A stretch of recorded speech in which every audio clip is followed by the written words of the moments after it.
அஸ்ஸலாமு அலைக்கும் வரஹ்மத்துல்லாஹி வபரகாத்துஹு. கண்ணிமிக்க அல்லாஹுவின் நல்லடியார்களே, ஹாஜிமார்களே, அல்ஹம்துலில்லாஹ். அல்லாஹ் ரப்புல் ஆலமீன் நம் அனைவருடைய ஹஜ்ஜை மக்பூலாக்கி மப்ரூராக்கி அருள் செய்வானாக. ஆமீன் யா ரப்பல் ஆலமீன். இப்பொழுது நம்ம ஹாஜிமார்களுக்கு மத்தியில் ஒரு சில சந்தேகங்கள் எழுந்து கொண்டிருக்கின்றன. அதாவது குறிப்பாக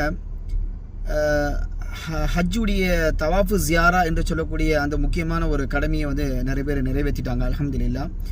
அதற்கு பிறகு நம்ம இப்போ மக்காவில் இருக்கிறோம். இப்போ நம்ம யாராவது தாயிஃபுக்கு போகணும்னு நினைக்கிறாங்களோ, இல்லை ஹரமுடைய ஹுதுத் விட்டு வெளியே போகணும்னு நினைக்கிறாங்களோ, வேறு எங்கேயாவது போகணும்னு நினைக்கிறாங்களோ, அவங்க கம்பல்சரி என்னென்னு கேட்டிங்கன்னா தவாஃபுல் விதா செய்வது மிக முக்கியமான ஒரு அம்சமாக இருக்கின்றது. ஏன்னா தவாஃபுல் விதா என்பது ஹஜ்ஜுடைய கடைசி ஒரு ஒரு நிறைவு பெறுவதற்கான ஒரு அமல். அதை நம்ம முடிச்சிட்டோன்னு சொன்னால் நம்மளுடைய ஹஜ் அல்ஹம்துலில்லாஹ் ஒரு டோட்டலாக நம்ம ஹஜ்ஜை நிறைவேற்றியுடைய அந்த சப்ஜெக்டுக்குள்ளே நம்ம வந்துடுவோம். ஸோ இப்போ நிறைய பேர் என்ன கேட்டால் தாயிஃபுக்கு போகிறவங்க தவாஃபுல் விதாலாம் நிறைய பேர் செய்கிறது இல்லை, அவங்க பாட்டு போயிட்டு வராங்க. இது மிகப்பெரிய ஒரு குற்றமாக இருக்கின்றது. அதாவது ஃபத்வா எப்படி கொடுத்துருக்குறாங்கன்னா, கிதாபுகளை பதிவு செய்யப்பட்டிருக்குது. அதாவது யாராவது ஒரு நபர் தவாஃபுல் விதா செய்யாமல் அவர் தாயிஃபுக்கு போயிட்டாரு அப்படின்னு சொன்னாக்க, அவர் ரிட்டர்ன் வரும் பொழுது உம்ரா செய்யலை, எஹராம் கட்டலை, நியத் வைக்காமல் வந்திருக்கிறாருன்னு சொன்னால், அப்படிப்பட்டவர் மீது என்னென்னு கேட்டிங்கன்னா குர்பானி கொடுப்பது கட்டாய கடமையாக படுகின்றது அவர் மீது. சரிங்களா? மேலும் அவர் குற்ற செயலுடைய அந்த பரிகாரத்துக்குள்ளே அவர் வந்துடுவார், குற்றம் செய்த செயலுக்குள்ளே அவர் வந்துடுவார். சரிங்களா? அது மட்டும் இல்லாமல் யாராவது இப்போ தாயிஃபுக்கு போயிட்டார், தாயிஃபுக்கு போயிட்டு வரும்போது என்ன செய்கிறாருன்னா எஹராம் கட்டிட்டு வந்துடுறாரு, உம்ரா செஞ்சிடறாரு அப்படின்னு சொன்னால் அவர் தம்மு கொடுக்க வேண்டிய அவசியம் கிடையாது. அவர் மீது உண்டான அந்த தம் குர்பானி என்பது அவருக்கு ரிலீஸ் ஆயிடுது. அவர் குர்பானி கொடுக்க வேண்டிய அவசியம் இல்லாமல் போயிடுது. ஆனால் அவர் என்ன ஆகுறாருன்னா அந்த இடத்துல குற்றம் செஞ்ச ஒரு நபராக கருதப்படுகிறார். மேலும் அவருடைய ஹஜ்ஜு ஹஜ்ஜை மக்பூலாக இருக்குமே தவிர ஹஜ்ஜை மப்ரூர் என்று சொல்லக்கூடிய அந்த ஒரு ஃபசிலத்துக்குள்ள, அந்த சிறப்புக்குள்ள அந்த நபர் வரமாட்டார் இப்படின்னு ஃபத்வாவில் பதிவு செய்யப்பட்டிருக்கு.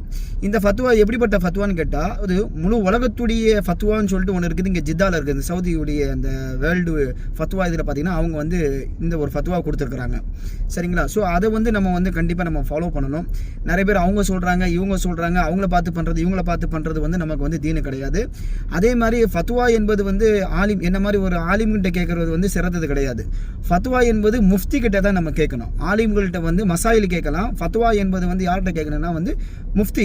அதுக்குன்னு தனியாக படிச்சிருக்கிறாங்க, சட்டம் படித்து அதை எப்படி சட்டம் எடுக்கணும், சட்டம் எப்படி நம்ம கொடுக்கணும் அப்படிங்கிறது உண்டான அவங்க ஒரு வருஷம் 2 வருஷம் அதுக்குன்னு தனியாக படிக்கிறாங்க.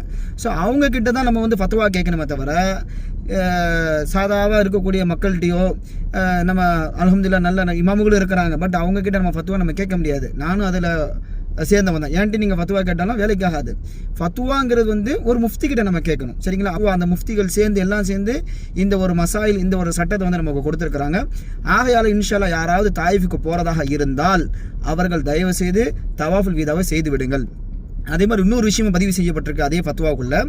அதாவது தவாஃபு ஜியாரா ஹஜ்ஜுடைய கடமையில் நம்ம செஞ்சோம் பார்த்தீங்களா, அதற்கு பிறகு யாராவது ஒரு நபர் ஏதாவது நஃபிலி தவாஃபு செஞ்சாலோ, ஏதாவது நியத்தில் தவாஃபு செஞ்சாலோ, இல்லை யாருக்காவது நன்மை எத்தி வைக்கணுங்கிற அடிப்படையில் தவாஃபு செஞ்சாலோ, அவருடைய தவாஃபு தவாஃபுல் விதாவாக கருதப்படும். அவர் நியத் வச்சாலும் சரி, நியத் வைக்காட்டாலும் சரி, அந்த தவாஃபுல் விதாவில் கருதப்படும் என்பதும் இந்த சட்டத்துக்குள்ள அடங்கும் இன்ஷா அல்லாஹ். சரிங்களா? ஆகையால் அல்லாஹ் ரப்புல் ஆலமீன் நம்முடைய அனைத்து அமல்களையும் அல்லாஹ் ஏற்றுக்கொள்வானாக. நமக்கு சந்தேகங்கள் இருந்தால் மசாயில் சம்பந்தப்பட்டது இன்ஷா அல்லாஹ் ஆலிம்கள்கிட்ட கேளுங்க. ஃபத்வா சம்பந்தப்பட்டது முஃப்தியான இக்ராம் கிட்ட கேளுங்க இன்ஷா அல்லாஹ். அல்லாஹ் ரப்புல் ஆலமீன் நம்முடைய அனைத்து அமல்களையும் ஏற்றுக்கொள்வானாக. அல்லாஹ் வரக்கூடிய காலங்களில் நல்ல அமல்கள் செய்யக்கூடிய பாக்கியத்தை அல்லாஹ் ரப்புல் ஆலமீன் நம்ம அனைவருக்கும் தந்தல்வானாக. நமது குடும்பங்களுக்கும் அல்லாஹ் ரப்புல் ஆலமீன் ஹஜ் உம்ரா செய்யக்கூடிய பாக்கியத்தை தந்தல்வானாக.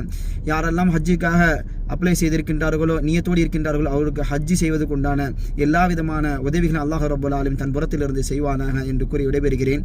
அஸ்ஸலாமு அலைக்கும் வரஹ்மத்துல்லாஹி வபரகாத்துஹு.